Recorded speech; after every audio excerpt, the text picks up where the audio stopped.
আপনাদের অনেক ধন্যবাদ। আসলে গতকালকে সরকারের পক্ষ থেকে আমাদের মাননীয় স্বরাষ্ট্রমন্ত্রী একটি স্মরণ সভায় তিনি সংগঠন হিসাবে আওয়ামী লীগের বিচারের কথা বলেছেন। আপনারা যেভাবে শুনেছেন আমিও একইভাবে শুনেছি। একটু আপনাদেরকে এই বিষয়ে একটু অবগত করতে চাই। বাংলাদেশ স্বাধীনতা লাভ করার পরে 1973 সালে প্রথম আন্তর্জাতিক অপরাধ ট্রাইব্যুনাল আইন 1973 তৎকালীন আওয়ামী লীগ সরকার এই আইনটি প্রণয়ন করে এবং পরবর্তীকালে বাংলাদেশ আওয়ামী লীগ যখন সরকারে আসে 2010 সালে,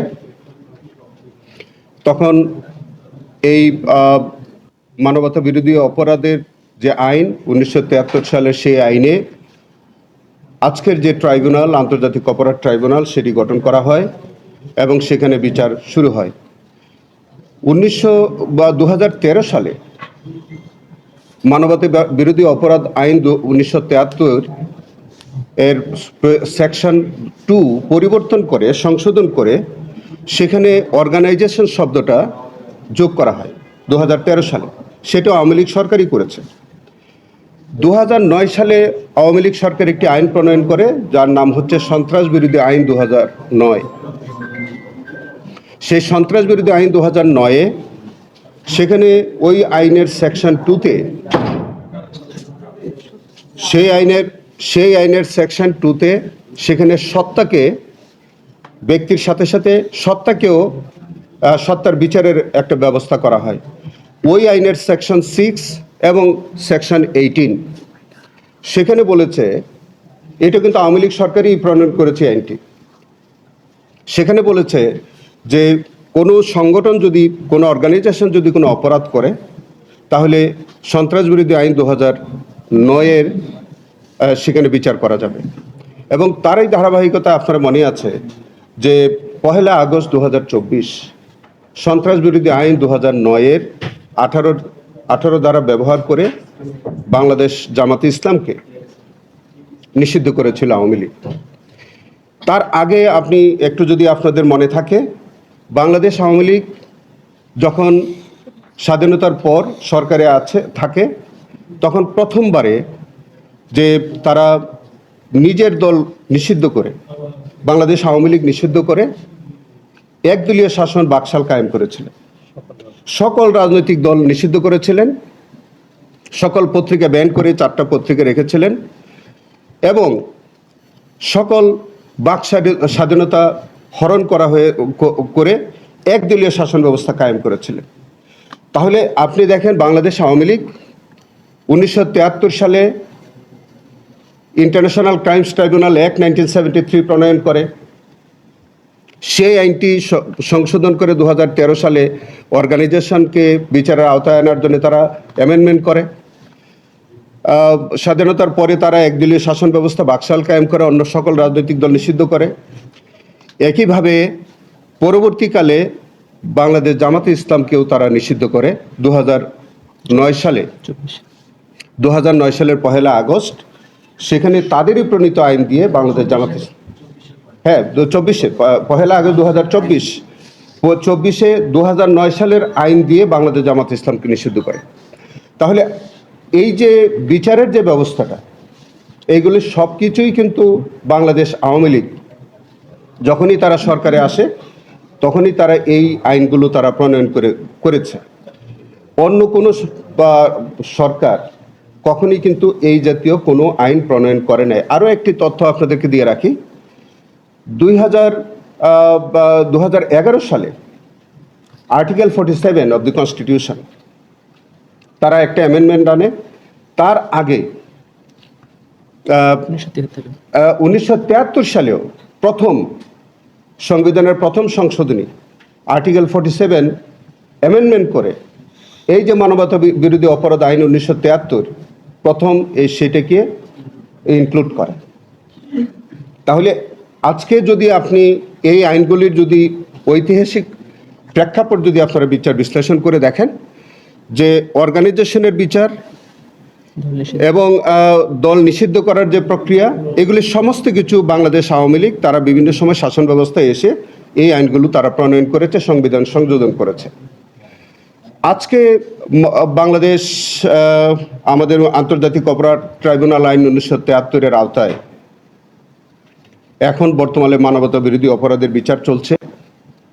সেখানে আমরা সেই আইনটি অব্যাহতভাবে ব্যবহার করা হচ্ছে এবং আমরা একই আইনে বর্তমানে মানবতা বিরোধী অপরাধের বিচার চলছে। আপনারা জানেন যে বাংলাদেশ আওয়ামী লীগ যখন 1982 সালে একটি স্বৈর শাসনকে ওই স্বৈর শাসনের দোসর হিসাবে 1990 সাল পর্যন্ত এই দেশে একটা স্বৈর শাসন কায়েমের জন্য তারা সার্বিক সহযোগিতা করেছে।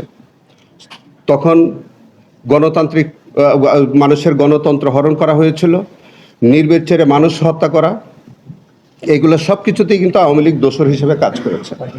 আপনি এটাও মনে আছে আপনাদের যে 1996 সালে একটি তত্ত্বাবধায়ক সরকারের দাবিতে লোগে বইটার বই ব্যবহার করে নির্বিচারে অকাতরে মানুষকে হত্যা করা হয়েছে এবং তখন ব্যক্তি এবং দল হিসেবে এই সংগঠনটি মানুষকে নির্বিচারে তাদের জানমাল হরণ করেছে। একইভাবে 2009 সালে যখন তারা ক্ষমতায় আসলো, 2010 সালের পর থেকে তারা বাংলাদেশে একটা ফ্যাসিজম রাষ্ট্র কায়েম করলো। সেই ফ্যাসিজমের মধ্য দিয়ে বাংলাদেশের মানুষের স্বাধীনতা, রাজনৈতিক কর্মকাণ্ড সব কিছু তারা কেড়ে নিলেন। একদিকে বাংলাদেশ আওয়ামী লীগের তারা সরকারে গিয়ে সরকারের সকল প্রতিষ্ঠান, বাংলাদেশের সকল প্রতিষ্ঠানগুলোকে তারা ধ্বংস করে দিল। আবার রাজনৈতিক দল হিসেবে তাদের ছাত্রলীগ, যুবলীগ সহ তারা বিভিন্নভাবে এমন একটি ত্রাসের রাজত্ব তারা কায়েম করেছে যে গত 16 বছর মানুষের কোনো স্বাভাবিক জীবন ব্যবস্থা, রাজনৈতিক ব্যবস্থা তারা ছিল না। এবং সেখানে আপনি দেখবেন যে 3টি নির্বাচন হয়েছে, সেই নির্বাচনগুলো কোনোটি দিনের নির্বাচন রাতে, কোনোটি একদলীয় নির্বাচন, কখনো আমি দামি তুমির নির্বাচন। এইভাবে বাংলাদেশের সকল প্রতিষ্ঠান তারা নষ্ট করেছে। তারা একদিকে যেমন সরকারের থেকে নানান বাহিনীর মধ্য দিয়ে মানুষের জানমালের ক্ষতি করেছে, সংগঠন হিসাবে একইভাবে তারা এই দেশের সকল গণতান্ত্রিক ব্যবস্থা, সকল স্বাভাবিক যে বিষয় তারা এগুলো তো নষ্ট করেছে। তো সেই কারণে এবং সবচেয়ে বড় যে ভূমিকা রেখেছে যে তারা গত জুলাই আন্দোলনে নির্বিচারে ছাত্র জনতার উপর তাদের একদিকে তাদের সরকারের বিভিন্ন বাহিনীকে লেলিয়ে দিয়েছে, অন্যদিকে তাদের সাংগঠনিকভাবে তাদের ছাত্রলীগ, যুবলীগ, মূলদল তারা জনগণের জানমালের উপর আক্রমণ করে হতাহতের ঘটনা ঘটিয়েছে। এই জন্যে আসলে যে বাংলাদেশ আওয়ামী লীগ দল হিসেবে যেমন তারা নানান অপরাধ সংগঠন করেছে, ঠিক একইভাবে ব্যক্তিগতভাবেও তাদের সুপিরিয়র রেসপন্সিবিলিটির দায় থেকেও তারা নানান কর্মকাণ্ড এবং ব্যক্তিগত দায় থেকেও তারা বিভিন্ন অপরাধমূলক কর্মকাণ্ড করেছে। এখন আইন অনুযায়ী এইগুলোর সকল কিছুরই বিচারের ব্যবস্থা আইন অনুযায়ী আছে। সেটি আপনি ইন্টারন্যাশনাল ক্রাইমস ট্রাইব্যুনাল অ্যাক্ট 1973 যেটা তারা প্রণয়ন করেছিল, সন্ত্রাস বিরোধী আইন 2009 যেটা তারা প্রণয়ন করেছিল, এই দুইটি আইনই বাংলাদেশ আওয়ামী লীগ সরকার তারা প্রণয়ন করে রেখেছে এবং তাদের আইনেই এই জাতীয় অপরাধগুলোর বিচারের ব্যবস্থা আছে। তো সেই ক্ষেত্রে বা আপনি যে কথাটা বলেছেন যে আমাদের ওখানে জনৈক রাজনৈতিক সংগঠনের জনৈক ব্যক্তি বা প্রধান তিনি একটি লিখিত অভিযোগ করেছিলেন। সেই অভিযোগটি বা আমরা যথাযথভাবে আমাদের যে আন্তর্জাতিক অপরাধ ট্রাইব্যুনালের যে তদন্ত সংস্থা আছে সেই সংস্থায় আমরা প্রেরণ করেছি। আন্তর্জাতিক অপরাধ ট্রাইব্যুনালের যে তদন্ত সংস্থা তারা সেটা তদন্ত করছে। পাশাপাশি সন্ত্রাস বিরোধী আইন 2009-এর যে অপরাধ সেখানেও পুলিশ আলাদাভাবে তদন্ত করার সুযোগ আছে। আপনি যে কথাটা বলেছেন যে সেখানে সংগঠন হিসেবে আওয়ামী লীগের বিরুদ্ধে বিচার হবে কি হবে না, সেই বিষয়ে আমাদের সংস্থা তারা তদন্ত করছে। তদন্ত করার পরে যদি সংগঠন হিসেবে আওয়ামী লীগের বিরুদ্ধে প্রাথমিক অভিযোগ পাওয়া যায়, আমার কাছে রিপোর্ট যদি দাখিল করা হয়, আমি আন্তর্জাতিক অপরাধ ট্রাইব্যুনালের চিফ প্রসিকিউটর হিসেবে রিপোর্ট প্রাপ্তির সাপেক্ষে প্রয়োজনীয় ব্যবস্থা গ্রহণ করার সুযোগ আছে। এবং আপাতত আপনাদের অবগতির জন্য জানাচ্ছি যে এই বিষয়ে আমাদের তদন্ত সংস্থায় তদন্ত চলমান আছে।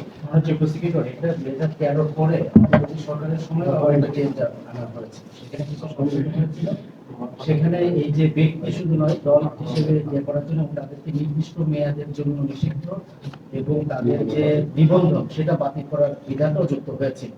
এরপর আপনার আগে যিনি চিফ প্রসিকিউটর ছিলেন তিনিও এটা নিয়ে আমাদের ব্রিফিং করেছিলেন এবং তখন তিনি বলেছিলেন যে তদন্ত চলছে। গতকাল যখন স্বরাষ্ট্রমন্ত্রী কথা বললেন তখন এই বিষয়টা আরো বেশি চাউর হলো এই কারণে যে এখন সাবেক প্রধানমন্ত্রী শেখ হাসিনার ফিরে আসবে এরকম একটা সম্ভাবনা বা তাদের দিক থেকে তারা একটা প্রচারণা চালাচ্ছে।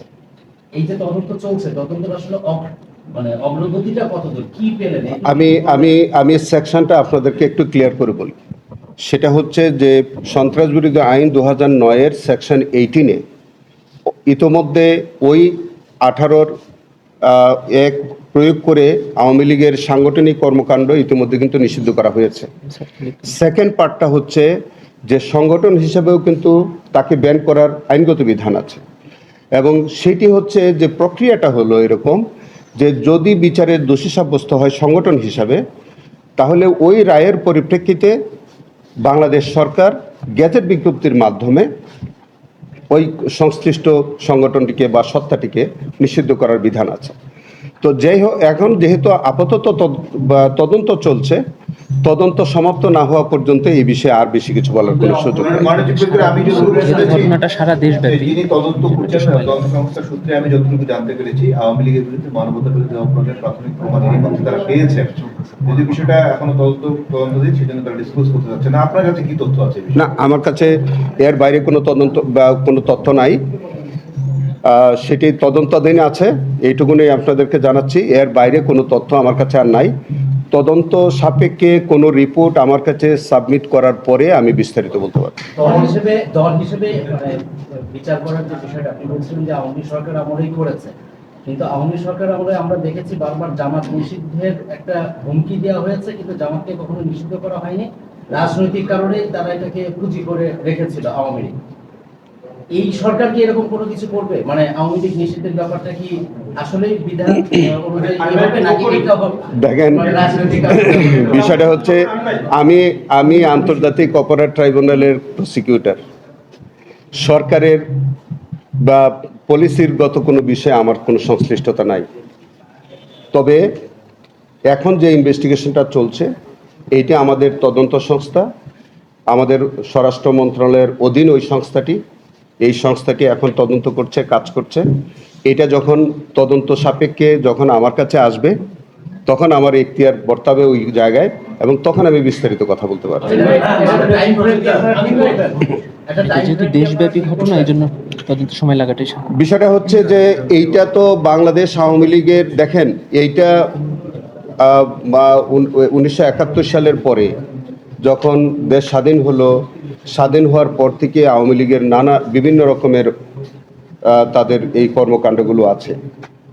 আমি আপনাকে একটু করে বললাম যে তখন একদিলিয়া শাসন ব্যবস্থা কায়েম, অনেক রাজনৈতিক দল নিষিদ্ধকরণ, রক্ষী বাহিনীর মতো বাহিনী তৈরি করা, গঠন করা, সেনাবাহিনীর পাশাপাশি আরেকটা রক্ষী বাহিনী, এবং সেখানে হাজার হাজার মানুষকে হত্যা করা, রাজনৈতিক দলকে নিষিদ্ধ করা, পরবর্তীকালে একটি স্বৈরাচার দোসর হিসেবে কাজ করা, একটা স্বৈর শাসনকে দীর্ঘ বছরই দেশে তাদেরকে সহায়তা করা, নিজে 2009 থেকে নিজেরা ফ্যাসিজম রাষ্ট্র কায়েম করে দীর্ঘদিন পর্যন্ত মানুষের উপরে নানানভাবে অত্যাচার নির্যাতন করা, এই সমস্ত বিষয়, এবং সারা দেশব্যাপী যেহেতু এই ঘটনাগুলো ঘটেছে, এবং আরও কিছু বিষয় আছে। আপনি দেখবেন একটা সত্তা বা একটা রাজনৈতিক সংগঠন নিষিদ্ধ করার আরও কিছু উপাদান আছে, যেটা সন্ত্রাস বিরোধী আইন 2009 উল্লেখ আছে।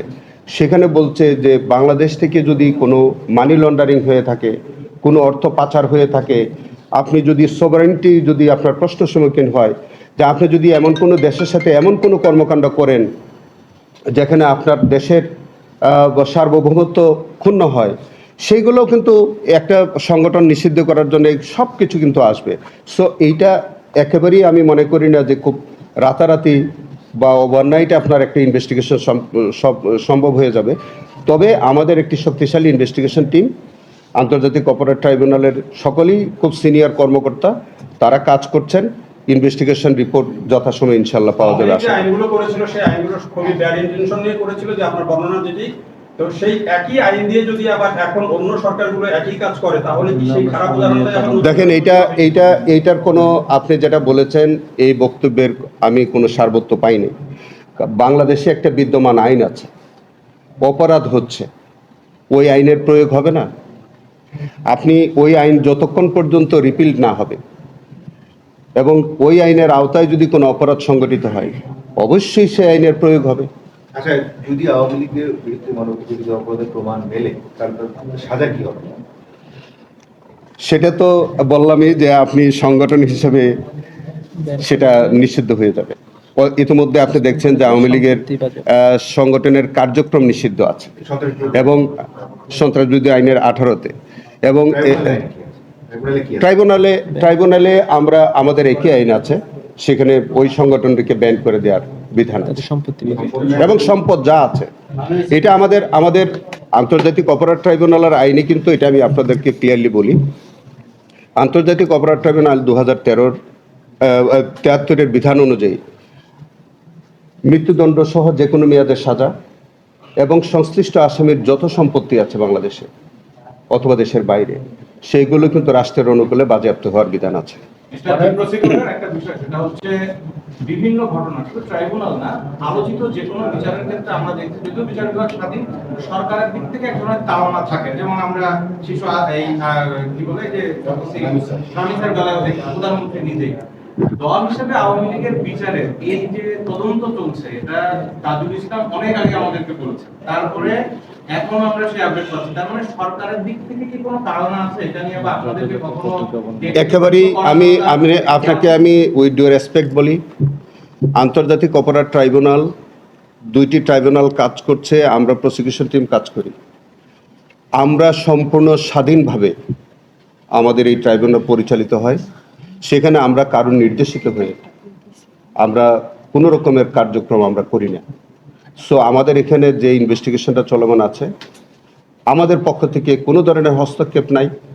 তদন্ত সংস্থা স্বাধীনভাবে তদন্ত করছে। যদি আওয়ামী লীগের বিরুদ্ধে সংগঠন হিসেবে প্রাথমিক অভিযোগ প্রমাণিত হয়, তারা আমার কাছে রিপোর্ট সাবমিট করলে প্রয়োজনীয় ব্যবস্থা আমি নিব।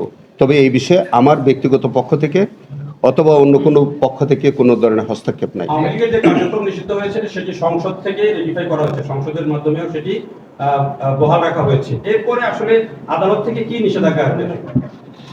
সেটা হচ্ছে যে যদি সংগঠন হিসেবে যদি কোনো অপরাধ করে থাকে, তার তো বিচার হতে হবে।